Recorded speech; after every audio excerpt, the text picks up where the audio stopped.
চতুর্দশ দেবতাকে নদীতে স্নান করানোর রীতিতে অংশ নেয় সমস্ত জাতি এবং ধর্মের মানুষ। উৎসব চলে 7 দিন ব্যাপী, যেখানে মেলা, সাংস্কৃতিক অনুষ্ঠান, লোকনৃত্য এবং ভক্তিমূলক গানের মাধ্যমে সম্প্রীতির পরিবেশ গড়ে ওঠে। ত্রিপুরার বিভিন্ন জাতি গোষ্ঠীর মানুষের এই একত্রে অংশগ্রহণ সম্প্রীতির প্রতীক, যা দেখায় ধর্ম বা জাতিগত বিভেদ নয়, বরং সম্মিলিত সংস্কৃতির চর্চাই সবার ওপরে। খার্চি মেলা এবং প্রদর্শনী উদ্বোধন করে মুখ্যমন্ত্রী ডক্টর মানিক সাহা বলেন, বর্তমানে খার্চি পুজো এখন সার্বজনীন পুজো হিসেবে আখ্যায়িত হয়েছে।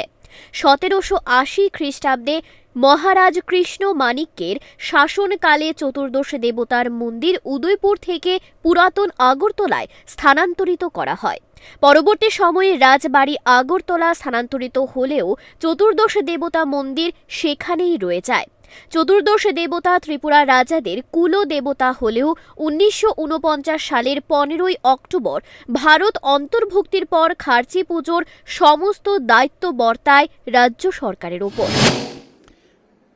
এটা এখন সার্বজনীন পূজা হিসাবে আখ্যায়িত হয়েছে।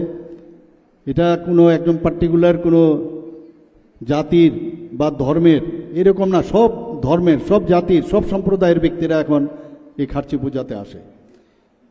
এখানে 1780 খ্রিস্টাব্দে মহারাজা কৃষ্ণমাণিক্যের শাসনকালে যখন এই চতুর্দশ দেবতার মন্দির যখন উদয়পুর থেকে এই পুরাতন আগরতলায় স্থানান্তরিত করা হয় এবং পরবর্তী সময় যখন আমাদের আগরতলার মধ্যে রাজবাড়ি যখন স্থানান্তরিত হয়, কিন্তু এখানে কিন্তু এই যে চতুর্দশ দেবতার এই যে পুরাতন আগরতলা এখানেই রয়ে গেল।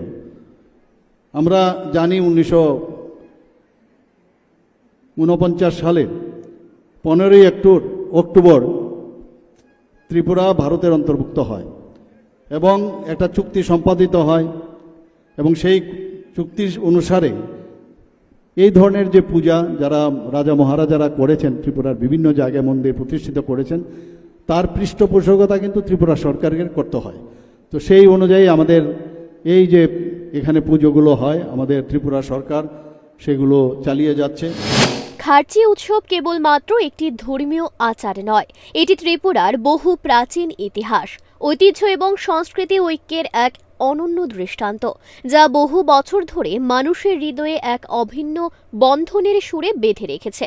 মুখ্যমন্ত্রী আরও বলেন, সরকার চাইছে ত্রিপুরা যাতে সাংস্কৃতিক হাব হয়ে ওঠে।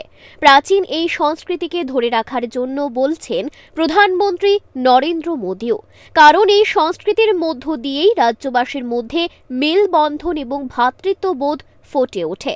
হারিয়ে যাওয়া সংস্কৃতিকে পুনরুজ্জীবিত করার জন্য রাজ্য সরকার চেষ্টা চালিয়ে যাচ্ছে। ডোনার মন্ত্রকের সাহায্যে আমরা প্রায় 32 কোটির উপরে, প্রায় 32 কোটি 50 লক্ষ টাকার মধ্যে আমরা পেয়েছি। আমরা চাইছি এখানে যে কালচারাল হাব ত্রিপুরাতে তৈরি হোক, কাজও শুরু হয়ে গেছে এখানে।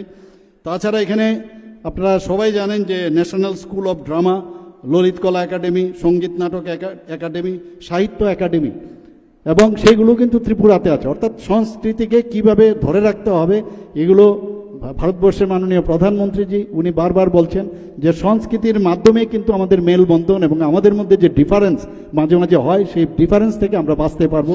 খার্চি উৎসব এবং মেলা উপলক্ষে রাজ্য সরকারের বিভিন্ন দপ্তরের উদ্যোগে মেলা প্রাঙ্গণে প্রদর্শনী স্টল খোলা হয়। এই স্টলগুলির মাধ্যমে তুলে ধরা হয় রাজ্য সরকারের বহুমুখী উন্নয়নমূলক কাজ। বিভিন্ন ব্যবসায়ীরা তাদের হরেক রকম পসরা নিয়ে দোকান সাজিয়ে বসেছে। রাজ্যের এবং বহিরাজ্যের সাধু সন্ত এবং ব্যাপক অংশের ভক্তের সমাগম হয় এই উৎসবে। মেলার আনন্দঘন পরিবেশে রাজ্যের তথ্য ও সংস্কৃতি দপ্তরের উদ্যোগে আয়োজিত হয় মনোমুগ্ধকর সাংস্কৃতিক অনুষ্ঠানমালা। বসে আঁকো প্রতিযোগিতার মাধ্যমে শিশুদের তুলির টানে ফুটে ওঠে কল্পনার রঙিন জগৎ। সিসি ক্যামেরা সহ নিরাপত্তা ব্যবস্থা করা হয়েছে আঁটোসাঁটো। এক কথায় মেলা কমিটির উদ্যোগে দর্শকদের জন্য বিপুল ব্যবস্থাপনা নেওয়া হয়েছে। এদিনের এই আনন্দঘন অনুষ্ঠানে উপস্থিত ছিলেন পরিবহন মন্ত্রী সুশান্ত চৌধুরী, মেলা কমিটির চেয়ারম্যান রতন চক্রবর্তী সহ অন্যান্যরা। Bureau report, Times 24 network.